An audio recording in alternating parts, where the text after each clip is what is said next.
आज मैं आपको बताऊंगा कि यूरिन बार बार जाने का मतलब क्या होता है या फिर उसके अंदर क्या प्रॉब्लम हो सकता है।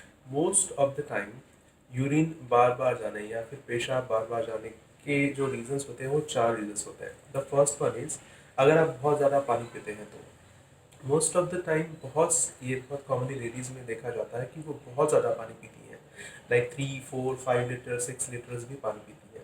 जितना ज़्यादा पानी पिएंगे उतना ही यूरिन ज़्यादा बनेगा, और जितना ज़्यादा यूरिन बनेगा आपको बार बार जाना पड़ेगा। तो सोल्यूशन क्या है? जितना हमारे बॉडी को रिक्वायर्ड है उतना ही पानी पीना चाहिए। अभी कितना पानी रिक्वायर्ड है? जब भी आपको प्यास लगे या फिर जब भी आप खाना पीना खा रहे हैं उस टाइम पे आपको पानी लेना चाहिए। तो उसको कंट्रोल कैसे करें? इट इज़ वेरी इजी, बहुत आसान है। आपको सिर्फ पानी का क्वांटिटी कम करना है। तो सपोज अगर आपको आदत पड़ी है पानी बहुत ज़्यादा पीने की, 1 गिलास आप पानी पीते हैं एक बार में, तो उसी टाइम पे आप 1/4 गिलास कर लीजिए। पूरा पानी मत पीजिए। जब भी आपको प्यास लगेगी बस थोड़ा सा पानी पी लीजिए। तो ये करेंगे तो पानी ऑटोमेटिकली बॉडी के अंदर कम रहेगा, ज़्यादा नहीं रहेगा, यूरिन का फ्रिक्वेंसी ऑटोमेटिकली कम होगा। दूसरे रीजंस क्या होते हैं? यूरिन ट्रैक्ट इन्फेक्शन में बहुत कॉमनली लोगों को यूरिन के लिए बार बार जाना पड़ता है। तो उसके सिम्टम्स क्या होते हैं? सबसे इम्पॉर्टेंट सिम्टम होता है यूरिन में जलन होना, यूरिन में पेन होना। और यूरिन ट्रैक्ट इन्फेक्शन में पानी जो यूरिन में आता है वो बहुत कम रहता है, मतलब थोड़ा थोड़ा ही यूरिन आएगा लेकिन यूरिन में जलन होगा।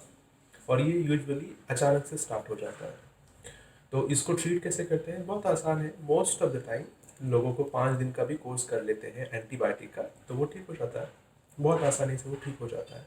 इवन एक सिंगल डोज भी लेते हैं एंटीबायोटिक का तो भी बहुत सारे पेशेंट्स में यूरिन का फ्रीक्वेंसी ऑटोमेटिकली कम हो जाता है।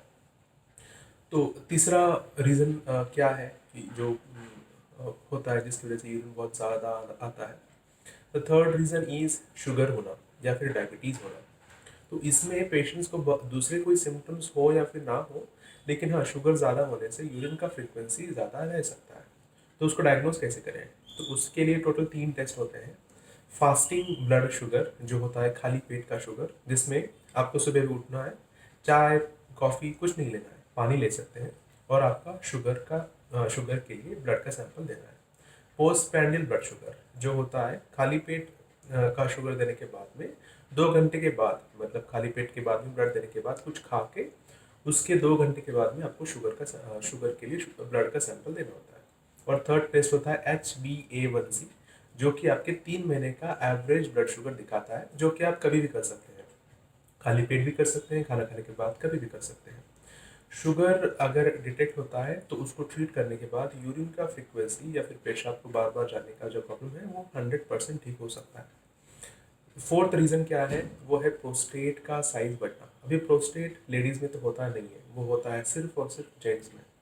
तो ये जो हमारा यूरेथ्रा है जहाँ से यूरिन पास होता है, तो उसके रास्ते में होता है प्रोस्टेट। तो प्रोस्टेट 40 उम्र के बाद में, उसके पहले यूजुअली नहीं होता है, 40 उम्र के बाद में प्रोस्टेट का साइज धीरे धीरे धीरे धीरे बढ़ने लगता है, क्योंकि वो हार्मोन डिपेंडेंट होता है। तो उम्र के साथ में प्रोस्टेट का साइज सिर्फ और सिर्फ बढ़ता ही है। और प्रोस्टेट अगर एक लेवल पे इतना बढ़ जाता है तो वो यूरेथ्रा, मतलब जहाँ से यूरिन पास होता है, उसको दबा देता है, और जिसके वजह से यूरिन पास नहीं होता है। इसलिए पेशेंट को बार बार बार बार जाना पड़ता है।